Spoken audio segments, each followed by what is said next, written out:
This video is now in session, and we're going to look at the 2022 governor's races once again, because a lot has changed and has changed from then to now. So the last time I looked at this, there were a lot more safe states for both Republicans and Democrats. That has now changed dramatically because of recent scandals and as well as news and performances by governors. So there are a total of 38 governor seats up in 2022. That's a lot of seats up. There are only 12 that are not up in 2022. Actually, technically, there are 14 that are not up in 2022 if you exclude New Jersey and Virginia, which both of these elections happen in 2021. So this is the map of safe states for both Republicans and Democrats. And what you'll see is that some states have been omitted for Democrats. So partisan satire is now weighing past elections a lot more aggressively in this map than before. So that's why you see South Dakota, Oregon, Connecticut, and as well as other states not be rated as safe, even though they were safe in the last prediction, or I guess last forecast. So the reason why Oregon, Connecticut, and South Dakota were all omitted is because based on last election, all three of these races have been somewhat competitive. And Connecticut was pretty competitive between Stefanowski and Ned Lamont. Lamont ultimately won by 3.2 percentage points. In South Dakota, it was unusually narrow by around 3.4 percentage points. Here in Oregon, it was around 6.4 percentage points in terms of a win for Governor Brown. So as you can see, all three of these states are not safe for Democrats or Republicans, and I expect the same thing to happen in 2022. Maybe for Connecticut it would be safe, but at this current moment I'm going to rate it as likely. Same thing goes for Oregon. For South Dakota, I'm also going to rate it as likely. The main reason why I keep South Dakota as likely and not safe is because Kristi Noem has been pretty questionable in terms of her ways of government in between 2018 and 2021. She has visited more states and different areas more than she has South Dakota. Well, that's an exaggeration, but she has visited a lot of places rather than staying in South Dakota, and her COVID response is pretty questionable as well, in that 1 in 15 South Dakotans, I believe, have COVID, which is a very high number. Continuing on, I'd say the rest of these races are either mildly competitive or pretty competitive. So let's keep going with the likely states. I'm going to use the Cook political reports about his crystal ball and as well as the prior election to make these judgments. So Maine, I expect this state to be likely. I expect Michigan to be likely, even though there are a lot of Republicans who do not like Governor Gretchen Whitmer. Ultimately, I do think that she will pull out with a likely win. Now, it could potentially go to lean, but it's either between likely or lean. It's pretty close. I'll put it as lean just to be safe, but it's more on like the higher side for a Rust Belt Democrat. Continuing on, I'd say Minnesota would be likely. Here it was close to safe levels, 11%. I expect it to be more at 7% in the 2022 election. Iowa, I'd rate this as likely. I'd rate Virginia as likely. And then assuming that Mike DeWine is able to win the Republican primary, I think this seat would be lean. Now, there are other likely states. Texas would be likely for Greg Abbott, mainly because he's still liked by his constituents. For New York, I'd say it would be likely, but on the lower side of likely. This is assuming that Governor Cuomo is going to run for re-election. Currently he is. He may drop out later on, but currently speaking, if he is going to run and win the Democratic primary, then Republicans will probably launch a full-fledged challenge against Governor Cuomo, and as a result, I don't think that he'll be able to win by a safe margin.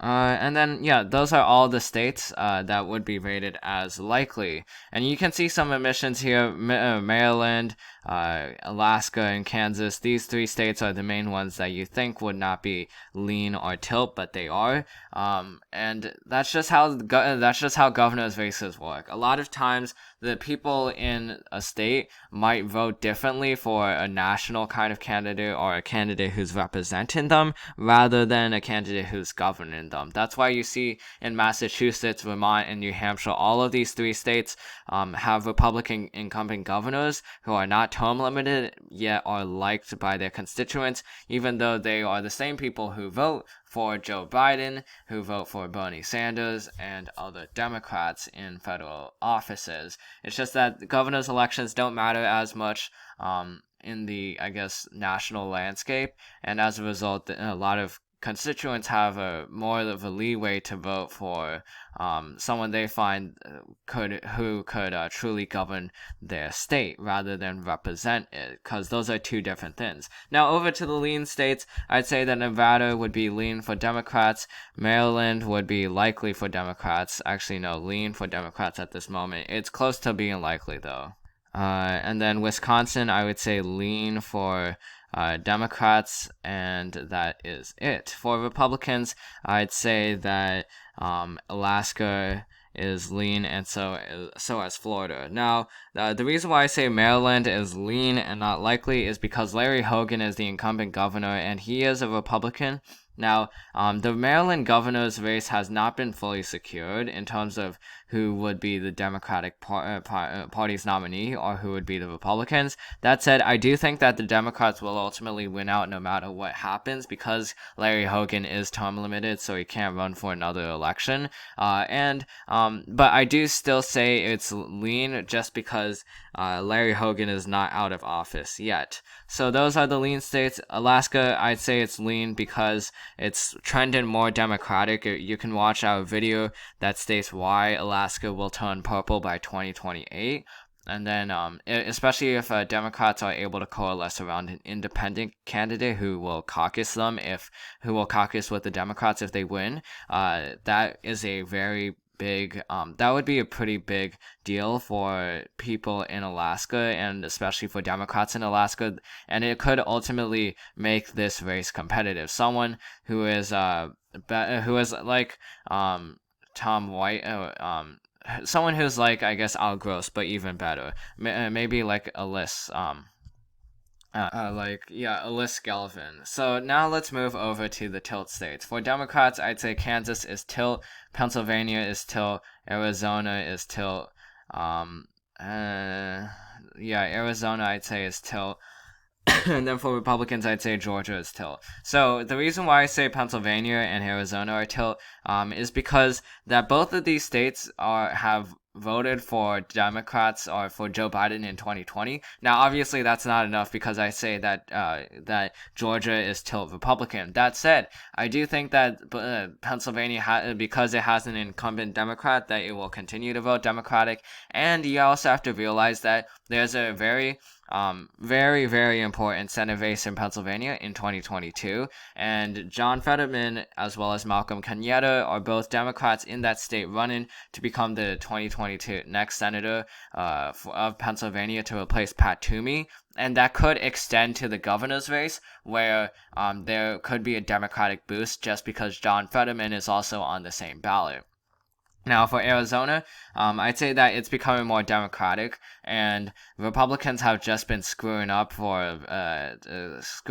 completely Arizona in 2020, and I don't expect them to recover anytime soon. In fact, they're going in the wrong direction. They're becoming way too conservative for Arizonans' liking. So as a result, I'd say that this would be tilt for Democrats. Kansas, tilt for Democrats. This will be very competitive. That said, I think it will ultimately go for Laura Kelly, who is currently the incumbent governor of Kansas, just because she is the incumbent governor, and she's also been pretty she's also been pretty good at governing Kansas and somewhat well liked by her constituents. I'm just looking at Sununu right here.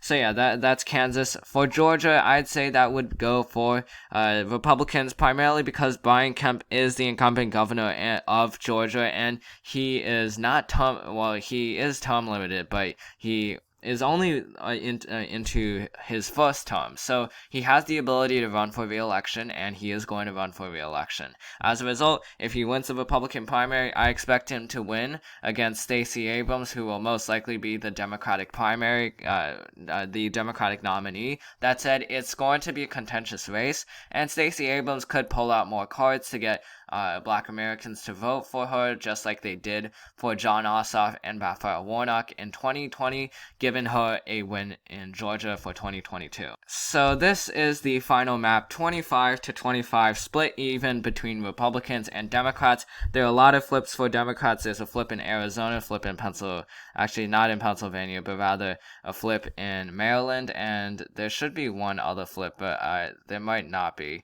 And in that case, I guess there is no other flips. But the main contentious races will most likely be Arizona, Kansas, Pennsylvania, and as well as Georgia.